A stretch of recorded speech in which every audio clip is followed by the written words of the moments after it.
هل أزعجك ضيق المعيشة وغلاء الأسعار؟ إذا كنت تريد زيادة دخلك فهناك أسباب لزيادة الرزق، منها تقوى الله وترك المحرمات.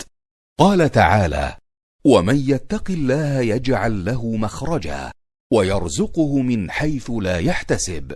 ومنها التوكل على الله تعالى، ففي الحديث: لو أنكم كنتم توكلون على الله حق توكله لرزقتم كما يرزق الطير، تغدو خماصا وتروح بطانا. ومنها صلة الرحم. قال النبي صلى الله عليه وسلم: من سره أن يبسط له في رزقه وأن ينسأ له في أثره فليصل رحمه.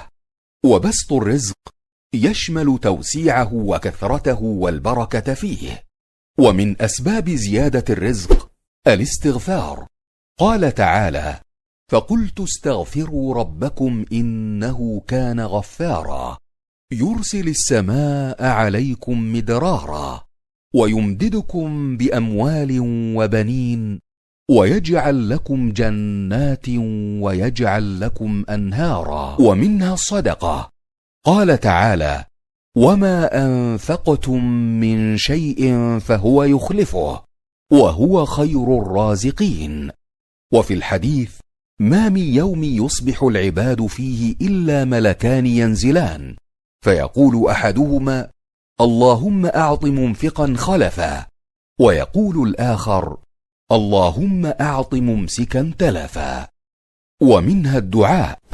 قال تعالى: واسألوا الله من فضله إن الله كان بكل شيء عليما. وفي الدعاء المأثور: اللهم اغفر لي وارحمني وعافني وارزقني. ومن أسباب زيادة الرزق شكر الله تعالى على نعمه. قال تعالى: وإذ تأذن ربكم لئن شكرتم لأزيدنكم ولئن كفرتم إن عذابي لشديد.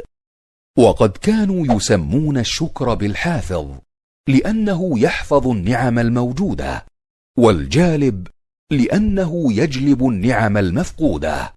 ومنها السعي في الأرض والأخذ بالأسباب. قال تعالى: هو الذي جعل لكم الأرض ذلولا فامشوا في مناكبها وكلوا من رزقه وإليه النشور. ومنها التبكير في السعي. فعن صخر الغامدي عن النبي صلى الله عليه وسلم قال: اللهم بارك لأمتي في بكورها. وكان صخر تاجرا، فكان يبعث تجارته من أول النهار، فأثرى وكثر ماله.